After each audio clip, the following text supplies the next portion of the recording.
Modi sir ನಮ್ಗೆ ಮುಂಚೆದು ನಾನು ಬಹಳ ಇಷ್ಟ ಸರ್. ಅವರ ಒಂದು ತತ್ವ, ಅವರ ನೀತಿ, ಅವರ ಒಂದು ಚಲನವಲನ ಏನಿದೆಲ್ಲ ಸರ್, ಅದು ಒಂದು ಗತ್ತೆ ಬೇರೆ ಮೋದಿ ಸರ್ ಬಗ್ಗೆ ಹೇಳ್ಬೇಕಾದ್ರೆ.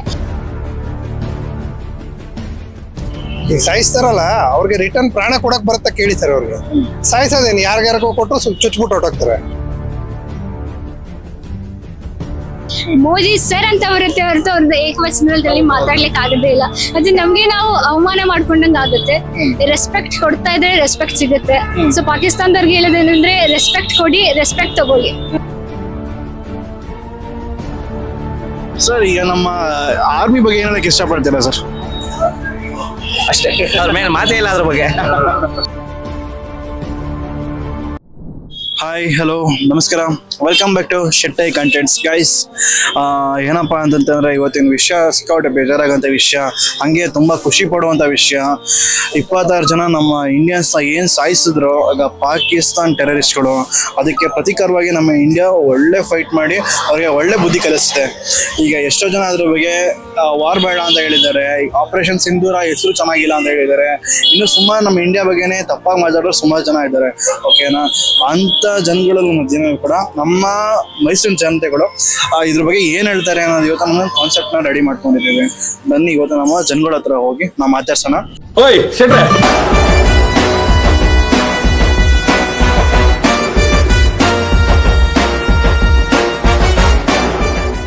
ಮೊದಲನೇದಾಗಿ ಎಲ್ರಿಗೂ ನಮಸ್ತೆ ಹೇಳ್ತೇನೆ. ಭಾರತದ ಎಲ್ಲ ಜನರಿಗೂ ವಿದ್ಯಾವೈರಜಲಿ ಮಾಡೋ ನಮಸ್ಕಾರಗಳು.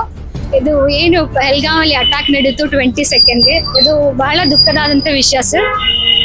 ನಮ್ಮ ಭಾರತದ ಕಲ್ಚರ್ ಏನು ಅಂತಂದ್ರೆ ಮೊದ್ಲಿಂದಾನು ಅಹಿಂಸಾ ಶಾಂತಿ ಮೇಲೆ ನಾವು ನಡ್ಕೊಂಡು ಬಂದಿರೋಂಥದ್ದು. ಆದ್ರೆ ಹೀಗಾಯ್ತಲ್ಲ, ನಮ್ಮ ಮನೆಯ ಮಕ್ಕಳೇ ಸುರಕ್ಷಿತವಾಗಿಲ್ಲ ಅಂತಂದ್ರೆ ನಾವು ಮನೆ ಮಕ್ಕಳಿಗೆ ಏನ್ ಸುರಕ್ಷಿತವಾಗಿ ಇಟ್ಕೊಳ್ಬೇಕು ಆ ಕಂಟೆಂಟ್ ಅನ್ನ ನಾವು ಅಂದ್ರೆ ಆಕ್ಷನ್ ನ ತಗೊಳ್ಬೇಕಾಗುತ್ತೆ. ಸೊ ಪಾಕಿಸ್ತಾನದ ಬಗ್ಗೆ ಹೇಳ್ಬೇಕಾದ್ರೆ ನೀವು ಗೂಗಲ್ ಅಲ್ಲಿ ಚೆಕ್ ಮಾಡಿ, ಟೆರರಿಸಂ ಅಂತ ಕೊಟ್ಟ ತಕ್ಷಣ ಫಸ್ಟ್ ಬರೋದೇ ಪಾಕಿಸ್ತಾನ. ಯಾಕೆ ಫೇಮಸ್ ಆಗಿದೆ? ಅಲ್ಲಿ ಮುಂಚೆಯಿಂದಾನೆ ಕಲ್ಚರೇ ಇಲ್ಲ ಸರ್. ಎಲ್ಲಿ ಕಲ್ಚರ್ ಇರಲ್ಲ ಅಲ್ಲಿ ತನಕ ನಮ್ದು ಸಂಸ್ಕೃತಿ ಉಳಿಯಲ್ಲ. ನಮ್ದು ಭಾರತದ ಪರಂಪರೆ ನೋಡಿದ್ರೆ ಫಸ್ಟ್ ನಾನು ಬೇಸಿಕಲಿ ಕಲ್ಚರ್ ಇಂದ ಬಂದಿರೋಂಥದ್ದು. ಸನಾತನ ಧರ್ಮ ಏನಿದೆ ಅದು ಒಳ್ಳೇದನ್ನೇ ಕಲ್ಸ್ಕೊಡ್ತಾ ಬಂದಿದೆ. ಮತ್ತೆ ಎಲ್ಲವೂ ಕೂಡ ಬೇರೆಯವರಿಗೆ ಸಹಾಯ ಮಾಡೋ ರೀತಿಯಲ್ಲೇ ಇರೋದು. ಆದ್ರೆ ಯಾವಾಗ ನಮಗೆ ಅಟ್ಯಾಕ್ ಮಾಡ್ತಾರೆ ನಾವು ಪ್ರತ್ಯುತ್ತರ ನೀಡ್ತೀವಿ ಅಂತಾನೆ ಹೇಳ್ಕೊಂಡು ಬಂದಿರೋಂಥದ್ದು. ನಮ್ಮ ಪುರಾಣಗಳೇನಿದೆ ಅದೆಲ್ಲವೂ ಕೂಡ ಅದನ್ನೇ ಹೇಳ್ಕೊಂಡು ಬಂದಿರೋದು. ನನ್ನ ಪ್ರಕಾರ ಏನಂದ್ರೆ ಇದು ಏನ್ ಪಹಲ್ಗಾಮ್ ಅಟ್ಯಾಕ್ ಆಗಿದೆ ಅದು ಹೆಣ್ಮಕ್ಳಿಗೆ ಮಾಡಿರೋದು ಬಹಳ ದುಃಖದಾದಂತ ವಿಷಯ ಸರ್. ನಮ್ಮ ಮನೆಯ ಮಕ್ಕಳ ಸಿಂಧೂರವನ್ನ ಕೆರಳಿಸ್ಬಿಟ್ಟು ಅವರು ಎಲ್ಲರಿಗೂ ಹೊಡೆದಿದ್ರೆ ಒಂದು ವಿಚಾರ ಆಗ್ತಾ ಇತ್ತು. ಆದ್ರೆ ಯಾವಾಗ ಅವ್ರು ಹೇಳಿದ್ರಲ್ಲ ನೀವು ಹೋಗ್ಬಿಟ್ಟು ನೀವು ಸರ್ಕಾರಕ್ಕೆ ಹೇಳಿ ಅಂತ, ಅದು ಅವರಲ್ಲಿ ಎಷ್ಟು ಟೆರರಿಸಂ ತುಂಬಿಕೊಂಡಿದೆ ಅಂತ ನಾವು ಕಾಣ್ಬೋದು. ಮತ್ತೆ ಪಾಕಿಸ್ತಾನದವರಲ್ಲಿ ಏನಿದಾರಲ್ಲ ಮುಂಚೆಯಿಂದಾನು ಕೂಡ ಈ ತರ ಒಂದು ಕೆಲಸಗಳನ್ನ ಮಾಡ್ಕೊಂಡು ಬಂದಿದ್ದಾರೆ. ನಾವ್ ಯಾವತ್ತೂ ಕೂಡ ಅವ್ರಿಗೆ ಉತ್ತರ ನೀಡಿಲ್ಲ. ಅವರು ಲಾಸ್ಟ್ ಅಟ್ಯಾಕ್ ಮಾಡಿದ್ದು ಏನಿದು ಪುಲ್ವಾಮಾ ಅಟ್ಯಾಕ್ ಆಯ್ತಲ್ಲ ಸರ್, ಅವಾಗ ಅದಕ್ಕೆ ಪ್ರತ್ಯುತ್ತರವಾಗಿ ನಾವು 370 ಆರ್ಟಿಕಲ್ ನ ರಿಮೂವ್ ಮಾಡಿದೀವಿ. ಈಗ ಅದೇ ಒಂದು ಸಿಚುಯೇಷನ್ ಅದರಿಗಿಂತ ಡಬಲ್ ಆದ ಸಿಚುಯೇಷನ್ ಬಂದಿದೆ. ಈಗ ನಾವು ಆಕ್ಷನ್ ತಗೊಳ್ಲೇಬೇಕು. ಇವಾಗ ತಗೊಳ್ಳಿಲ್ಲ ಅಂತಂದ್ರೆ ನಮ್ಮ ಸಂಸ್ಕೃತಿಯನ್ನ ನಾವು ಉಳಿಸ್ಕೊಳ್ತಾ ಹೋಗಲ್ಲ. ಭಾರತ ತನ್ನ ಸಂಸ್ಕೃತಿಯನ್ನ ಉಳಿಸಿದೆ ಬೆಳೆಸ್ಕೊಂಡು ಹೋಗ್ತಾ ಇದೆ. ಈಗ ಮುಂದೇನು ಬೆಳೆಸ್ಕೊಂಡು ಹೋಗ್ತಾ ಇರ್ಬೇಕು ಅಂತಂದ್ರೆ ನಾವ್ ಇವಾಗ ಕರೆಕ್ಟ್ ಆದಂತ ಆಕ್ಷನ್ಸ್ ತಗೊಳ್ಬೇಕು. ಈಗ ಸರ್ಕಾರದವ್ರು ಏನ್ ಮಾಡ್ಕೊಂಡ್ ಬಂದಿದ್ದಾರೆ ಅದೆಲ್ಲ ಕರೆಕ್ಟ್ ವೇಲಿ ಹೋಗ್ತಾ ಇದೆ. ಅವ್ರು ಎಲ್ಲಿ ತನಕ ಬಂದ ಕ್ಷಮೆ ಕೇಳಲ್ಲ ಅಲ್ಲಿ ತನಕ ಭಾರತದವ್ರು ಬಿಡಬಾರ್ದು ಸರ್. ಇವಾಗ ಬಿಟ್ವಿ ಅಂತಂದ್ರೆ ಮತ್ತೆ ಅವ್ರು ಶುರು ಮಾಡ್ತಾರೆ, ಇನ್ನೊಂದ್ 2 ತಿಂಗಳು ಬಿಡ್ತಾರೆ, ಇನ್ನೆಲ್ಲ ಒಂದ್ ಕಡೆ ಅಟ್ಯಾಕ್ ಮಾಡ್ತಾರೆ. ನಾವು ಅದಕ್ಕೆ ಅವಕಾಶ ಮಾಡ್ಕೊಡ್ಬಾರ್ದು. ಇವಾಗ ಏನ್ ಟೈಮ್ ಸಿಕ್ಕಿದೆ ಕರೆಕ್ಟ್ ಆದಂತ ಆನ್ಸರ್ ಅನ್ನ ಕೊಡ್ಕೊಂಡು ಹೋಗ್ಬೇಕು ಅನ್ನೋದು ನನ್ ವಿಚಾರ ಸರ್. ಈಗ ಆಪರೇಷನ್ ಸಿಂಧೂರ್ ಅಂತ ಇಟ್ಟಿದ್ದಾರೆ ಹೆಸರು, ಅದಕ್ಕೆ ಏನ್ ಹೇಳಕ್ ಇಷ್ಟಪಡ್ತೀರಾ ಮೇಡಮ್? ಸರ್ ನನಗೆ ಬಹಳ ಖುಷಿ ಆಗಿದ್ದೇನೆಂದ್ರೆ ನಮ್ಮ ಕೇಂದ್ರ ಸರ್ಕಾರದವರು ಹೆಣ್ಣು ಮಕ್ಕಳನ್ನೇ ಮುಂದೆ ಬಿಟ್ರು. ಇಬ್ರು ಆಪರೇಷನ್ ಲೀಡ್ ಮಾಡಿದ್ದಾರೆ ಹೆಣ್ಮಕ್ಳು. ಸೊ ಒಂದ್ ಹೆಣ್ಮಕ್ಳ ದುಃಖ ಹೆಣ್ಮಕ್ಳೇ ಅರ್ಥ ಮಾಡ್ಕೊಡುವಂಥದ್ದು. ಅವ್ರ ಸಿಂಧೂರ ಹೋಗಿದೆ ಅಂತಂದ್ರೆ ಅವರಲ್ಲಿ ಏನೋ ಒಂದು ಆಪರೇಷನ್ ಲೀಡ್ ಮಾಡ್ತಾ ಇರೋರಿಗೆ ಒಂದು ದುಃಖ ಏನೋ ಆಗಿರುತ್ತೆ ಸರ್. ಅದನ್ನ ಅವ್ರು ಇವಾಗ ತೀರಿಸ್ಕೊಳ್ಲಿಕ್ಕೆ ಒಂದು ವೇ ಬಂದಿದೆ. ನಮ್ಮ ಮನೆ ಮಕ್ಕಳಿಂದ ಸುರಕ್ಷತೆಯನ್ನ ನಾವು ನಮ್ ಜವಾಬ್ದಾರಿ ಆಗಿರುತ್ತೆ. ಹೆಣ್ಮಕ್ಳಿಗೆ ಬಿಟ್ಟಿರೋದು ನಂಗೆ ತುಂಬಾ ಖುಷಿ ಆಗಿದೆ. ನಾನು ಮೋದಿ ಸರ್ಗೆ ಮತ್ತೆ ರಾಜನಾಥ್ ಸರ್ ಟೀಮ್ ಅವ್ರಿಗೆ ಎಲ್ಲರಿಗೂ ಕೂಡ ಧನ್ಯವಾದವನ್ನ ತಿಳಿಸ್ಲಿಕ್ಕೆ ಇಷ್ಟಪಡ್ತೀನಿ. ಮತ್ತೆ ಯಾರ್ಯಾರ ಜನತೆ ಸಪೋರ್ಟ್ ಮಾಡ್ತಾ ಇದ್ದಾರೆ ಅವ್ರಿಗೂ ಕೂಡ ಧನ್ಯವಾದವನ್ನ ಹೇಳಲಿಕ್ಕೆ ಇಷ್ಟಪಡ್ತೀನಿ. ಈಗ ಟೈಮ್ ಬಂದಿದೆ ನಮ್ಮ ಸಂಸ್ಕೃತಿಯನ್ನ ಉಳಿಸ್ಕೊಳ್ಳಿಕ್ಕೆ. ನಾವು ಕರೆಕ್ಟ್ ಆದಂತ ಹೆಜ್ಜೆಯನ್ನ ತಗೊಳ್ಬೇಕು ಅಂತ ನನ್ನ ಪ್ರಕಾರ ಅನ್ಸುತ್ತೆ ಸರ್. ಇಷ್ಟು ಹೇಳಿ ನನ್ನ ಮಾತು ಮುಗಿಸ್ತೀನಿ. ಆದ್ರೆ ನಮ್ಮ ಚಿಂತನೆ ಏನಿದೆ ಎಲ್ಲ ನಾವು ಜಾಗೃತಿಯನ್ನು ಮೂಡಿಸ್ಬೇಕಾಗಿದೆ ಅಲ್ಲ, ಅದಕ್ಕೆ ಮಾತ್ರ ವಿರಾಮ ಇಡಬಾರ್ದು. ಮೇಡಮ್ ಇಂಡಿಯನ್ ಆರ್ಮಿ ಫೋರ್ಸ್ ಬಗ್ಗೆ ಹೇಳಕ್ಕೆ ಇಷ್ಟಪಡ್ತೀನಿ. ನಮ್ಮ ಮೋದಿ ಸರ್ ಬಗ್ಗೆ. ಮೋದಿ ಸರ್ ನಮ್ಗೆ ಮುಂಚೆದು ನಾನು ಬಹಳ ಇಷ್ಟ ಸರ್. ಅವರ ಒಂದು ತತ್ವ, ಅವರ ನೀತಿ, ಅವರ ಒಂದು ಚಲನವಲನ ಏನಿದೆಲ್ಲ ಸರ್, ಅದು ಒಂದು ಗತ್ತೆ ಬೇರೆ. ಮೋದಿ ಸರ್ ಬಗ್ಗೆ ಹೇಳ್ಬೇಕಾದ್ರೆ ಮೋದಿ ಸರ್ ಅಂತ ಬರುತ್ತೆ ಹೊರತು ಅವ್ರದ್ದು ಏಕವಚನದಲ್ಲಿ ಮಾತಾಡ್ಲಿಕ್ಕೆ ಆಗದೇ ಇಲ್ಲ. ಅದು ನಮ್ಗೆ ನಾವು ಅವಮಾನ ಮಾಡ್ಕೊಂಡಂಗೆ ಆಗುತ್ತೆ. ರೆಸ್ಪೆಕ್ಟ್ ಕೊಡ್ತಾ ಇದ್ರೆ ರೆಸ್ಪೆಕ್ಟ್ ಸಿಗುತ್ತೆ. ಸೊ ಪಾಕಿಸ್ತಾನದವ್ರಿಗೆ ಹೇಳೋದೇನಂದ್ರೆ ರೆಸ್ಪೆಕ್ಟ್ ಕೊಡಿ, ರೆಸ್ಪೆಕ್ಟ್ ತಗೊಳ್ಳಿ, ಇದು ಹೇಳಲಿಕ್ಕೆ ಇಷ್ಟಪಡ್ತೀನಿ sir. Okay, thank you madam, ತುಂಬಾ ಚೆನ್ನಾಗಿ ಮಾತಾಡಿದ್ರಿ. Thank you madam. ಇಂಡಿಯಾ ಪಾಕಿಸ್ತಾನದ ವಿರುದ್ಧ ತಗೊಂಡಿದ್ದ ಪ್ರತೀಕಾರದ ಬಗ್ಗೆ ತುಂಬಾ ಸಂತೋಷ ಇದೆ. ಬಟ್ ಈ ತರ ಎಲ್ಲ ಸಿಚುವೇಶನ್ ಆಗಾಗ ಮನಸ್ಸಿಗೆ ತುಂಬಾ ಬೇಜಾರಾಗುತ್ತೆ. ಎಷ್ಟು ಜನ ಹೆಣ್ಮಕ್ಳು ಬದುಕು ಎಷ್ಟು ಕಷ್ಟಕ್ಕೆ ಸಿಕ್ಕಾಕೊಂತು.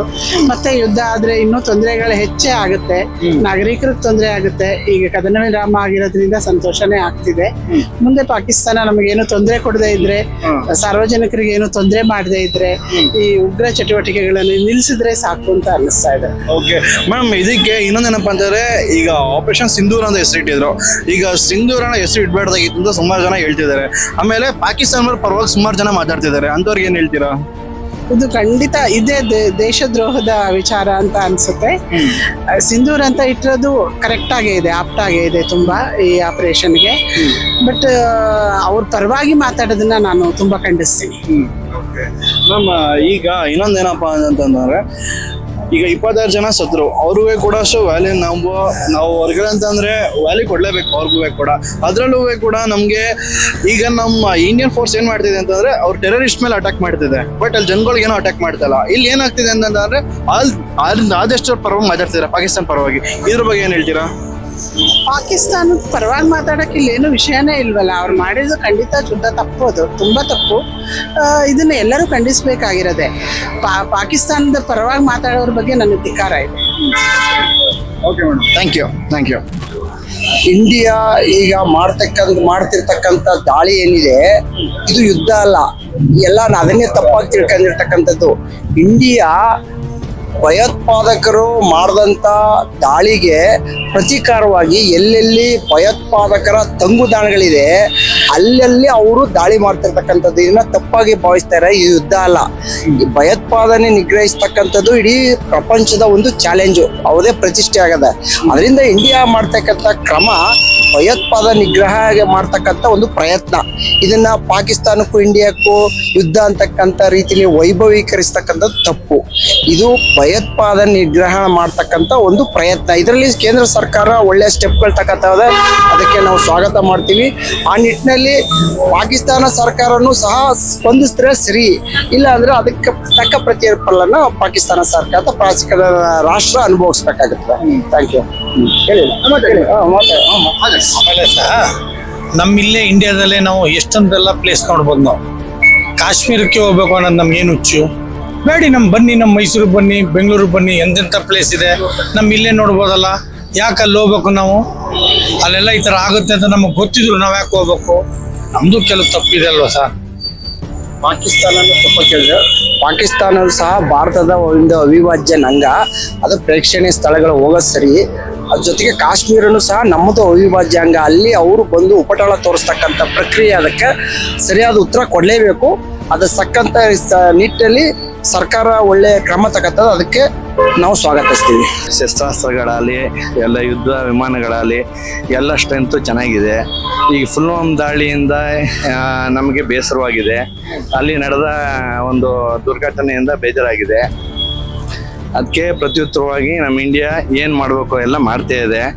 ಈಗ ಅದಕ್ಕೆ ವಿಶ್ವಸಂಸ್ಥೆ ಶಾಂತಿಯುತವಾಗಿ ಇದನ್ನ ಕಡಿವಾಣದಲ್ಲಿ ಮಾಡ್ತಾ ಇದೆ. ಆದ್ರೂ ಈ ಪಾಕಿಸ್ತಾನದವರು ಕಾಲ್ ಕೆದ್ರಕೊಂಡು ಬರ್ತಾ ಇದ್ದಾರೆ. ಇದು ಇಂಡಿಯಾ ಹೊಡೆದಾಕ್ಬೇಕು ಅಂತ. ನಮ್ಮ ಇಂಡಿಯಾದವರು ಬಗ್ಗಲ್ಲ, ಜಗದು ಇಲ್ಲ. ಯಾವುದೇ ಕಾರಣಕ್ಕೂ ಅವರು ಒಂದು ಪಟ್ಟಿದ್ರೆ ನಾವು 100 ಪಟ್ಟಿದ್ದೀವಿ. ಇದನ್ನ ಅವ್ರು ಅರ್ಥಕೊಂಡು ಇದನ್ನ ಸೈಲೆಂಟ್ ಆಗಿದ್ರೆ ಸರಿ. ಈ ಸೈಲೆಂಟ್ ಆಗಿಲ್ಲ ಅಂತ ಅಂದ್ರೆ ಅವರೆಲ್ಲ ಪೂರ್ತಿ ಉಡಿಸಾಕ್ತಾರೆ ಅಂತ ಹೇಳಕ್ ಇಷ್ಟಪಡ್ತೀನಿ ಸರ್. ಓಕೆ ಸರ್, ಈಗ ನಮ್ಮ ಇಂಡಿಯನ್ ಆರ್ಮಿ ಫೋರ್ಸ್ ಬಗ್ಗೆ ಹೇಳಕ್ ಇಷ್ಟಪಡ್ತೀರಾ ಸರ್? ಇಂಡಿಯಾ ಆರ್ಮಿ ಫೋರ್ಸ್ ಅಂತ ಅಂದ್ರೆ ಒಳ್ಳೆ ಸೂಪರ್ ಆಗಿದೆ. ಇವತ್ತಿನ ಜನರೇಷನ್ ಪ್ರಕಾರ, ಇವತ್ತಿನ ಒಂದು ಇದ್ರ ಪ್ರಕಾರ ನೀಟಾಗಿ ಎಲ್ಲಾ ತರದಲ್ಲೂ ಶಸ್ತ್ರಾಸ್ತ್ರ ಬಗ್ಗೆ ಆಗಲಿ ಎಲ್ಲ ಅಪ್ಗ್ರೇಡ್ ಇದ್ದಾರೆ. ಎಲ್ಲ ಒಂದು ದೇಶಗಳಿಗಿಂತೂ ಅಪ್ಗ್ರೇಡ್ ಚೆನ್ನಾಗಿದೆ. ಎಲ್ಲ ತರದಲ್ಲೂ ಚೆನ್ನಾಗಿದೆ. ಈ ಅದನ್ನ ಇಟ್ಕೊಂಡೆ ಇವರು ಇವತ್ತನ್ನ ಎಲ್ಲಾನು ಏನೇ ಫೇಸ್ ಮಾಡ್ಬೇಕು ಅಂತ ಅಂದ್ರೆ ಮುಂದಕ್ಕಿರೋದು ಫೇಸ್ ಮಾಡ್ಬೇಕು ಅಂತ ಅಂದ್ರೆ ಇದಕ್ಕೆ ಇಂಡಿಯಾಗೆ ಎಲ್ಲ ನಮ್ಮ ಜನತೆ ಆಗಲಿ ಎಲ್ಲ ಒಂದಾಗಲಿ ನಾವು ಸಾಥ್ ಕೊಡ್ತೀವಿ. ಸೈನಿಕರಿಗೆ ನಾವು ಯಾವತ್ತೂ ಚಿರಋಣಿಯಾಗಿರ್ತೀವಿ. ಆಮೇಲೆ ಅವ್ರಿಗೆ ನಾವು ದೇವರಲ್ಲಿ ಪ್ರಾರ್ಥನೆ ಮಾಡ್ಕೊತಾ ಇದ್ದೀವಿ ಚೆನ್ನಾಗಿ ಯುದ್ಧ ಮಾಡಲಿ ಅಂತ. ಇಂಡಿಯಾ ಗೆಲ್ಲೇಬೇಕು. ಹಂಗೆ ಸ್ವಲ್ಪ ಯುದ್ಧನ ಕಡಿಮೆ ಮಾಡಿದ್ರೆ ಒಳ್ಳೇದು ಅನ್ನಿಸ್ತದೆ. ಯಾಕಂದ್ರೆ ಇವತ್ತಿನ ಪರಿಸ್ಥಿತಿಯಲ್ಲಿ ಎಲ್ಲಾ ತೊಂದರೆಗಳು ಆಗ್ತದೆ ಜನಕ್ಕೂ. ಬಟ್ ಹಂಗಂದ್ಬಿಟ್ಟು ಅವ್ರಿಗೆ ಎದುರ್ಕೊಳ್ಳೋದು ಬೇಕಾಗಿಲ್ಲ. ಅವ್ರನ್ನ ಯಾವ ತರ ಎದುರಿಸ್ಬೇಕು ಅದೇ ತರ ಎದುರಿಸ್ಬೇಕು ಸರ್. ಓಕೆ ಸರ್, ಈಗ ಇನ್ನೊಂದೇನಪ್ಪ ಅಂತಂದ್ರೆ ನಮ್ಮ ಜನಗಳನ್ನ ಸಾಯಿಸಿದಾಗ ಧರ್ಮ ಕೇಳಿ ಸಾಯಿಸಿದ್ದಾರೆ. ನೀನ್ ಹಿಂದೂ ನಾವು ಮುಸ್ಲಿಂ ಅಂತ ಕೇಳಿ ಸಾಯಿಸಿದ್ದಾರೆ. ಅದ್ರ ಬಗ್ಗೆ ಏನ್ ಹೇಳ್ತೀರಾ? ತುಂಬಾ ದೊಡ್ಡ ತಪ್ಪು ಸರ್. ಮಾಡ್ಲೇಬಾರ್ದ ಕೆಲಸ. ಧರ್ಮ ಅವ್ರ ಧರ್ಮನೂ ಬೆಳೀಲಿ, ನಮ್ ಧರ್ಮನೂ ಬೆಳೀಲಿ ಸರ್. ಎಲ್ಲ ಬೆಳಿಬೇಕಲ್ವಾ? ಬರೀ ಒಂದೇ ಧರ್ಮ ಇಟ್ಟಿ ಏನ್ ಮಾಡ್ತಾರಂತೆ? ಅಲ್ಲ, ಎಲ್ಲಾನು ಚೆನ್ನಾಗಿದ್ರೆ ಒಳ್ಳೇದಲ್ಲ. ಅವ್ರ ಧರ್ಮನೂ ಬೆಳಿಲ್ಲ, ಅವ್ರ ಹಬ್ಬಕ್ಕೆ ಹೋಗಿ ನಾವು ಊಟ ಮಾಡೋಣ, ನಮ್ಮ ಬಂದು ಅವ್ರು ಊಟ ಮಾಡ್ಲಿ. ಒಂದೇ ಧರ್ಮ ಇಟ್ಟಿ ಏನ್ ಮಾಡ್ತಾರಂತೆ? ನೆಕ್ಸ್ಟ್ ಏನ್ ಮಾಡ್ತಾರ ಸರ್ ಅವರು? ಸರ್ ಅವ್ರು ನೆಕ್ಸ್ಟ್ ನೀವು ಇನ್ನೇನು ಕೂಡ ಮಾಡೋಕ್ಕಾಗಲ್ಲ. ಬಟ್ ಏನಪ್ಪಾ ಅಂತಂದ್ರೆ ಈಗ ಪ್ರೆಸೆಂಟ್ ಅಲ್ಲಿ ಏನೀಗ 26 ಜನ ಸತ್ತಿದ್ದಾರೆ. ಅವ್ರನ್ನ ಆಲ್ಮೋಸ್ಟ್ ಅಲ್ಲಿ ಸತ್ತಿರೋದು ಸಿಕ್ಕಾಪಟ್ಟೆ ಮೋಸ ಅಲ್ವಾ? ಅದ್ರ ಪ್ರತಿಕಾರವಾಗಿ ಈಗ ನಮ್ದು ಏನೇ ಆಗ್ತಿದೆ, ಸ್ಟಾರ್ಟಿಂಗ್ ಅಲ್ಲೇ ವಾರ್ ಸ್ಟಾರ್ಟ್ ಆದಾಗ ಈ ವಾರೇ ಮಾಡ್ಬಾರ್ದು ಅಂತ ಸುಮಾರು ಜನ ಅಂತಿದ್ರು, ಶಾಂತಿಯುತವಾಗಿ ಇರ್ಬೇಕು ಅಂತ ಹೇಳ್ತಿದ್ರು. ಈಗ ಹಂಗಂತಾರೆ ಶಾಂತಿಯುತವಾಗಿ ಇರ್ಬೇಕು ಅನ್ನೋಕ್ಕಿಂತ ಹೆಚ್ಚಾಗಿ ಅವ್ರು ಮಾಡಿ ತಪ್ಪೇ ಅಲ್ವಾ? ದೊಡ್ಡ ತಪ್ಪಿದೆ ಸರ್. ಸಣ್ಣ ತಪ್ಪಲ್ಲ ಅವ್ರದ್ದು. 26 ಜನ ಪ್ರಾಣ ಅಂದ್ರೆ ಏನು ಹುಡುಗಾಟ ಅಲ್ಲ. ಅವ್ರಿಗೆ ಒಬ್ಬರಿಗೆ ವಾಪಸ್ ರಿಟರ್ನ್ ಪ್ರಾಣ ಕೊಡಕ್ ಕೇಳಿ ಸರ್, ಗೊತ್ತಾಗುತ್ತಾ? ಈಗ ಸಾಯಿಸ್ತಾರಲ್ಲ, ಅವ್ರಿಗೆ ರಿಟರ್ನ್ ಪ್ರಾಣ ಕೊಡಕ್ ಬರುತ್ತಾ ಕೇಳಿ ಸರ್. ಅವ್ರಿಗೆ ಸಾಯಿಸೋದೇನು, ಯಾರಿಗಾರಿಗೋ ಕೊಟ್ಟು ಚುಚ್ಬಿಟ್ಟು ಹೊಟ್ಟೋಗ್ತಾರೆ. ಪ್ರಾಣ ಕೊಡಕ್ ಬರುತ್ತಾ ಕೇಳಿ ಸರ್ ಅವ್ರನ್ನ. ಆದ್ರೆ ಡಾಕ್ಟರ್ ಬಿಟ್ರೆ ಇನ್ ಯಾರ ಕೈಲಾರ ಆಗತ್ತೆ ಕೇಳಿ ಸರ್. ಅವ್ರೊಬ್ಬರೇ ಬದುಕ್ಸಕ್ ಏನೋ ಆದ್ರೂ ಒಂದ್ ಸ್ವಲ್ಪ ಬದುಕಿಸ್ತಾರೆ ಅನ್ನೋದಿದ್ರೆ ಡಾಕ್ಟರ್ ಒಬ್ಬರಿಗೆ. ಯಾವ ಉಗ್ರಗಾಮಿಗೂ ಇಲ್ಲ, ಯಾರಿಗೂ ಇಲ್ಲ ಅದು. ಸರ್, ಇವತ್ತಿನ ಇಂಡಿಯನ್ ಆರ್ಮಿ ಫೋರ್ಸ್ ಬಗ್ಗೆ ಏನ್ ಹೇಳಕ್ ಇಷ್ಟಪಡ್ತೀರಾ? ತುಂಬಾ ಖುಷಿ ಆಗ್ತದೆ ಸರ್. ನಮ್ಗೆ ಗೊತ್ತಿಲ್ಲ ಇಷ್ಟೊಂದು ದೊಡ್ಡದಾಗಿ ಬೆಳೆದಿದೆ ನಮ್ಮ ಇಂಡಿಯಾ ಅಂತ. ತುಂಬಾ ಖುಷಿ ಆಗ್ತದೆ ನೋಡಿ. ಅವ್ರು ಏನೇ ಮಾಡಿದ್ರು ಒಳಗಡೆ ಬರಕ್ ಆಗ್ತಿಲ್ಲ. ಇವತ್ತು ಖುಷಿ ಆಗದೆ ಇನ್ನೇನ್ ಮಾಡ್ತಿರೋದ? ಸರ್, ನೀವ್ ಹೇಳಕ್ ಇಷ್ಟಪಡ್ತೀರಾ? ಹೇಳಿದಾರಲ್ಲ ಅವರು, ಅದೇ ಸರ್, ಅಷ್ಟೇ same. Okay sir, thank you. Sir, ನಾನು ಒಂದ್ ಹೇಳಕ್ ಇಷ್ಟಪಡ್ತೀನಿ. ನಮ್ಮ as a Indian culture, Hindu culture ಪ್ರಕಾರ ಈ ವಾರ್ನ ನಾವು ಸೆಲೆಬ್ರೇಟ್ ಮಾಡ್ತೀವಿ. ಯಾರು ಬೇಕು ಅಂತ ಮಾಡಲ್ಲ. ಪಾಕಿಸ್ತಾನ ವಾರ್ ಮಾಡ್ಲೇಬೇಕು, ಖಂಡಿತ ಅವ್ರು ಮಾಡಿರೋ ತಪ್ಪು. ಇದುವರೆಗೂ ನೀವು ಹಿಸ್ಟ್ರಿ ತಗೊಳ್ಳಿ, ಎಲ್ಲ ತಗೊಳ್ಳಿ, ನಮ್ಮ ಇಂಡಿಯಾನ ದೇಶ ನಾವು ಯಾವತ್ತು ನಾವು ಯಾರಿಗೂ ವಾರ್ ಮಾಡಿಲ್ಲ. ಅವ್ರು ಮಾಡಿಕ್ ನಾವು ಆನ್ಸರ್ ಕೊಡ್ತಾ ಇದೀವಿ ಅಷ್ಟೇ. ವಾರ್ ಮಾಡ್ಲೇಬೇಕು, that's the right answer. Okay sir, ನೀವೇನ್ ಹೇಳಕ್ ಇಷ್ಟಪಡ್ತೀರಾ ಸರ್? ನನ್ಗೆ ಈಗ ಯಾವ್ದೋ ಒಂದು ರೀಸೆಂಟ್ ನ್ಯೂಸ್ ಬಂತು, ಸ್ಟಾಪ್ ಮಾಡ್ಬೇಕು 2 ಕಡೆಯಿಂದ ಅಂತ ಅಮೆರಿಕಾದವ್ರೇನೋ ಇದು ಮಾಡಿದ್ದಾರೆ ಅಂತ. ಪ್ರಾಬಬ್ಲಿ ಇವರೇ ಪಾಕಿಸ್ತಾನ ಅವ್ರವ್ರು ಕಾಲ್ ಹಿಡ್ಕೊಂಡಿರ್ತಾರೆ, ನಮ್ ಕೈಲಿ ಆಗಲ್ಲ, ಇನ್ನ ಮುಗೀತು ನಮ್ದು ಕತೆ, ಸ್ಟಾಪ್ ಮಾಡಿಸಿ ಅಂತ. ಅದಕ್ಕೆ ಅಲ್ಲಿಂದ ಫೋನ್ ಬಂದಿರುತ್ತೆ, ಸಾಕು ನಿಲ್ಸ್ಬಿಡಿ ಅವ್ರ ಕೈಲಿ ಆಯ್ತಾ ಇಲ್ಲ ಅಂತ. ಇವರೇ ಶುರು ಮಾಡಿದ್ದು, ನಾವಿನ್ನೂ ಜಾಸ್ತಿ ಮಾಡ್ತಿದೀವಿ ಅಷ್ಟೇ. ಓಕೆ ಸರ್, ಈಗ ನಮ್ಮ ಆರ್ಮಿ ಬಗ್ಗೆ ಏನ್ ಹೇಳಕ್ ಇಷ್ಟಪಡ್ತೀರಾ ಸರ್? ಅಷ್ಟೇ, ಅದ್ರ ಮೇಲೆ ಮಾತೇ ಇಲ್ಲ ಅದ್ರ ಬಗ್ಗೆ. ಏನು ಈಗ ಅಟ್ಯಾಕ್ ಮಾಡಿದಾರೆ, ಅದಕ್ಕೆ ನಮ್ಮ ಹೆಣ್ಮಕ್ಳನ್ನ ಅವ್ರು ಅರ್ಶನ ಕುಂಕುಮ ತಗೊಂಡಿದ್ದಾರೆ ಅವ್ರು. ಸೊ ಅದಕ್ಕೆ ದಟ್ಸ್ ಎ ರೈಟ್ ನೇಮ್, ಮತ್ತೆ ರೈಟ್ ಆನ್ಸರ್ ಅಂತ ಹೇಳಕ್ ಇಷ್ಟಪಡ್ತೀನಿ. ಮತ್ತೆ ಇದು ರಿವೋಲ್ಟ್ ನಾವ್ ಏನ್ ಮಾಡಿರೋದು ದಟ್ಸ್ ಎ ರೈಟ್ ಸರ್. ಅದು ನಾವ್ ಆನ್ಸರ್ ಮಾಡಿದ್ರು. ಎಷ್ಟೋ ಸೆಲೆಬ್ರಿಟಿ ಕಾಲ್ ಯಾರು ಇದ್ರ ಬಗ್ಗೆ ಮಾತಾಡ್ತಿಲ್ಲ. ಯಾಕಂದ್ರೆ ಪಾಕಿಸ್ತಾನ ಇರೋ ಫೇವರ್ಸ್ ಮಾಡ್ಬೇಕು, ಅವ್ರಿಗೆಲ್ಲ ಫ್ಯಾನ್ಸ್ ನಾವು ಕಳ್ಕೊಬಿಡ್ತೀವಿ ಅನ್ನಂಗೆ. That's a wrong thing. First nation sir, ಆಮೇಲೆ ಮಿಕ್ಕಿದಲ್ಲ. I am a proud Indian. Jai Hind. Thank you sir, ಚೆನ್ನಾಗಿ ಮಾತಾಡಿದ್ರಿ. Thank you. ಕಿತ್ಕೊಂಡ್ರು ವಾಪಸ್ ಅಂತೂ ಕೊಡ್ಸಕ್ ಆಗಲ್ಲ ಅವ್ರಿಗೆ ಪಾಪ. ಅದ್ರ ಈಕ್ವಲೆಂಟ್ ಏನು ಮಾಡಕ್ಕಾಗಲ್ಲ. ಇದು ಒಂದು ಚಿಕ್ಕ ಬಿಟ್ ಅಷ್ಟೇ ಅವ್ರಿಗೆ, ಯಾರ್ಯಾರು ಕಳ್ಕೊಂಡಿದ್ದಾರೆ ಅವ್ರು. ಗೈಸ್, ಇಷ್ಟೊತ್ತು ಗಂಟೆ ನೀವೆಲ್ಲ ವಿಡಿಯೋಗಳೆಲ್ಲ ನೋಡಿದ್ರೆ ನಿಮಗೂ ತುಂಬಾ ಇಷ್ಟ ಆಗಿರುತ್ತೆ. ನಮ್ಮ ದೇಶದ ಪರ ಸುಮಾರು ಜನ ಒಳ್ಳೊಳ್ಳೆ ಮಾತುಗಳು ಆಡಿದ್ದಾರೆ. ಪಾಕಿಸ್ತಾನ ಯಾವ ರೀತಿಯಲ್ಲಿ ಹೆಂಗೆ ಹೊಡಿಬಹುದು ಅಂತ ಎಲ್ಲಾನು ಕೂಡ ಅವರು ಕೂಡ ಹೇಳಿದ್ದಾರೆ. ಅವರ ಮನಸ್ಸಲ್ಲಿ ಏನಿದೆ ಎಲ್ಲಾನು ಕೂಡ ಓಪನ್ ಅಪ್ ಶೇರ್ ಮಾಡಿದ್ದಾರೆ. ಇದ್ರ ಬಗ್ಗೆ ನಮಗೂ ಕೂಡ ಒಳ್ಳೆ ಖುಷಿ ಇದೆ. ನಮ್ಮ ಇಂಡಿಯನ್ ಆರ್ಮಿ ಬಗ್ಗೆ ಖುಷಿ ಇದೆ. ನಮ್ಮ ಮೋದಿಜಿ ಬಗ್ಗೆ ಸಿಕ್ಕಾಪಟ್ಟೆ ಫುಲ್ ಖುಷಿ ಇದೆ. ಮತ್ತೆ ನಾನು ಹೊಸ ವಿಡಿಯೋ ಜೊತೆಗೆ ಮತ್ತೆ ನಾನು ಸಿಗ್ತೀನಿ. ಜೈ ಹಿಂದೂಸ್ತಾನ್.